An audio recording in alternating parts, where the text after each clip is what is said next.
But to the future. Microsoft once held an overwhelming stranglehold on the computer market, but the last few years has certainly seen them run into stiff competition from Apple and Google. So, will Windows 8 revive the company? We're joined by CyberShack's Anthony Slater, who also was writing down that super information. I know. It's worth tracking down, isn't it? Absolutely.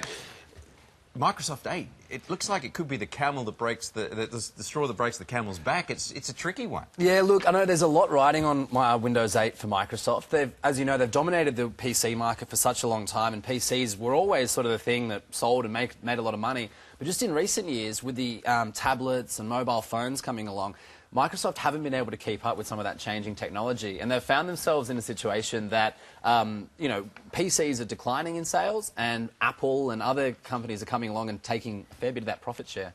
All right, so why are they changing the way their system operates? Because, you know, it's a familiarity thing. Isn't that the best thing they've got going for them? Look, absolutely. And there is still in Windows 8, there is still the kind of pretty standard approach to the desktop. But there's also a new thing which was called Windows Metro, basically which allowing for touchscreen devices. So tablets and mobile phones, things which don't have the traditional screen, keyboard, mouse, when people are using devices on the go. So Windows 8 is trying to look after that market. And they're also looking to use the same operating system on the PC as they are on tablets, and a very similar one on the phones as well, so there's like one seamless experience throughout.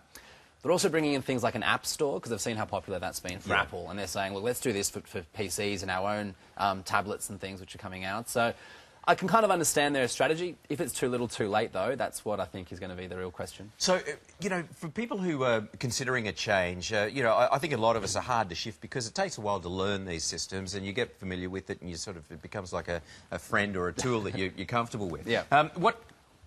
What's the best system out there? Is there an answer to that? Look, there's not entirely. I think there was an analogy that I think Steve Jobs actually came up with, where he was saying that, you know, like a computer, like a full desktop computer is like a truck, and then your phone or your tablet's like a car, and you're still going to need those trucks every so often for heavy lifting, for creating content.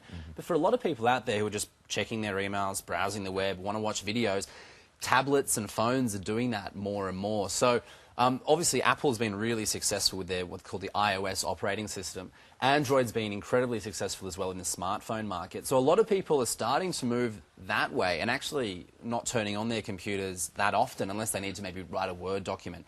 Now, what Microsoft are doing, I guess, around that is they've got a tablet coming out called Microsoft Surface, which is basically trying to compete with the iPad, but it's got, it'll have a smaller version of Windows 8 on it. So it'll be a bit more a bit closer to a computer than a tablet.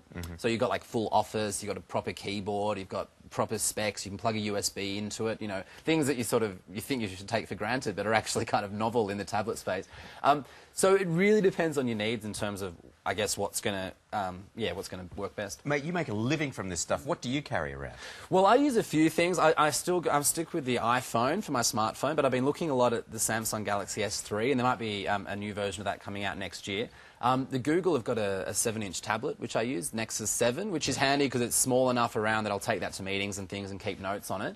And then I'm still on the PC, believe it or not, so I've got a Dell XPS, sort of thin. It looks a lot like a Mac, to be honest, but it's still in the Windows environment. I think of all that, all I think of is a whole bunch of different chargers that I can never find when I need them.